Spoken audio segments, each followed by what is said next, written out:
L'honorable Rosalie Silberman-Abella est juge à la Cour suprême du Canada depuis 2004. Professeure, commissaire et juge, elle est dotée d'une très grande détermination.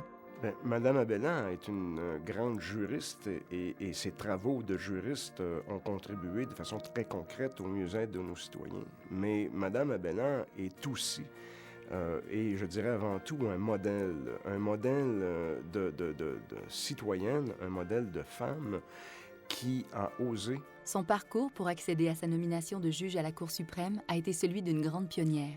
Madame Abella a accompli de grandes choses à une époque où c'était pas évident pour une femme, même au Canada.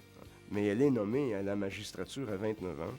À 29 ans, alors qu'elle est la première femme canadienne aussi jeune, première immigrante juive à être nommée à ces fonctions de responsabilité. Elle est enceinte.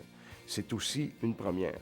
À l'origine du terme et du concept d'équité dans l'emploi, la magistrate est la commissaire et auteure de la Commission royale sur l'égalité dans l'emploi. L'équité en emploi, au moment où Mme Abella s'y est adressée comme commissaire au début des années 80, c'était une question d'exclusion systématique de certains groupes minoritaires dans la population, en commençant par les femmes.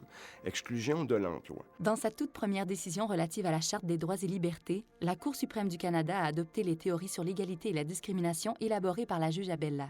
Depuis, plusieurs pays ont mis en œuvre ces principes. C'est une contribution majeure qui se fait sentir tous les jours dans notre vie quotidienne, dans la vie quotidienne de l'ensemble des Canadiens et de l'ensemble des citoyens de bien d'autres pays qui ont récupéré et utilisé les avancées juridiques de Mme Abella pour concevoir et élaborer leurs droits antidiscriminatoires.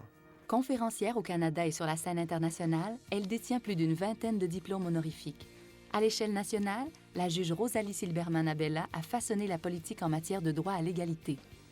J'aimerais beaucoup, au nom des étudiants, des étudiantes, des professeurs de la Faculté de droit de l'Université de Montréal, de la remercier pour l'apport qu'elle a donné dans le développement du droit au Canada, du droit qui combat cette discrimination. Et je tiens surtout à la remercier pour le modèle qu'elle nous offre aujourd'hui, le modèle de citoyen canadien qui permet de faire avancer les choses.